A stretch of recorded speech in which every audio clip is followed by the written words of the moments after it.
Presidential Commission investigating Sri Lankan Airlines, Sri Lankan Catering and Mihin Lanka says all witnesses will be protected under the provisions of the law. Newsfirst Zulfiq Farzan filed this report.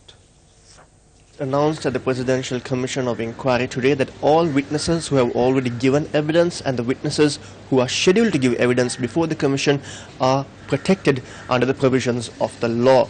Now, the chairman of the Commission announced that if any witness is victimized by any individual or any authority, he must make a complaint to the Commission, and thereafter the Commission will deal with those responsible under the provisions of the law.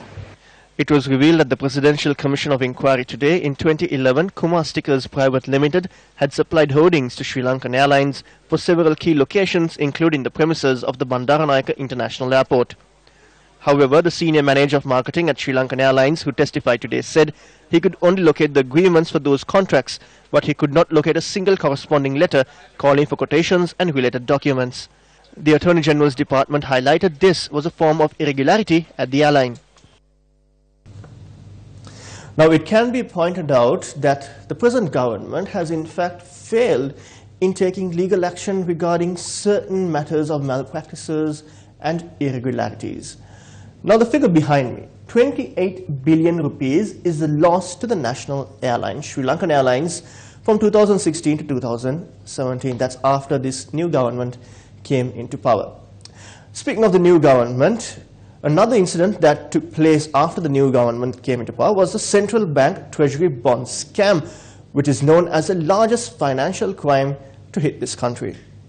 Now, however, in March 2016, another bond issue took place which followed up with a scam, but that too has not been properly investigated and there are allegations surrounding it.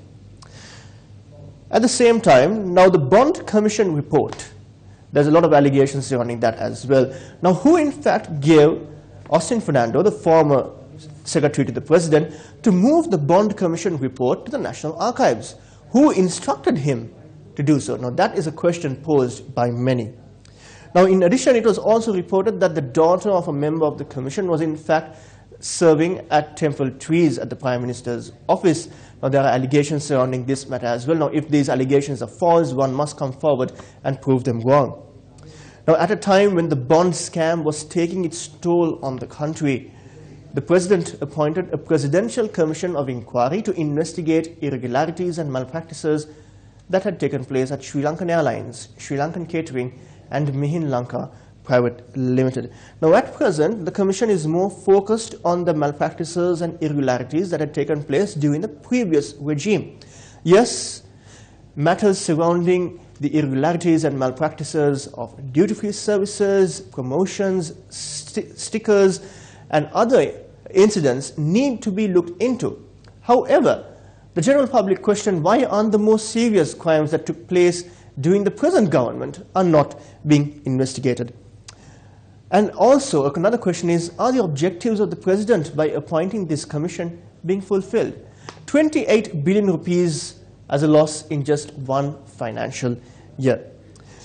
This is the result of the decisions taken by the chairman, CEO, and the entire board of directors of Sri Lankan Airlines after the new government was appointed. Now, it is no secret that the former chairman, the former CEO of Sri Lankan Airlines, Captain Suren Watwatta, had taken premature retirement and put down conditions for his retirement where he's seeking millions in compensation and also overseas visits, especially to Australia. Now, Suren Watwatta is the brother of Charita Ratwatta. Who is Charita Ratwatta? Charita Ratwatta is the senior advisor of the Prime Minister.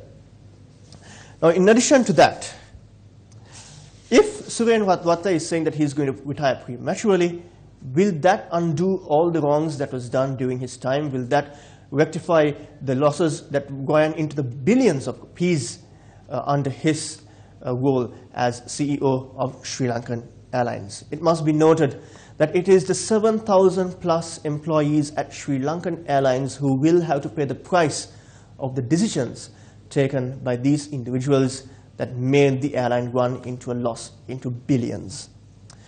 It must also be mentioned that Sri Lankan Airlines is facing this situation at a time when this administration or this government decided to convert the Mattal International Airport into an air-conditioned paddy storage facility.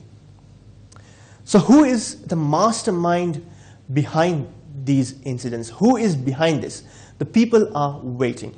The people want to know. And it is not far away that the day will come that the people will decide to stand up against this. Now that day is not far away. The airline in 2016 to 2017 had run into a loss of 28 billion rupees, and everyone wants all these malpractices, all these irregularities to be investigated. More local news follows with Nicola D'Souza in the main room.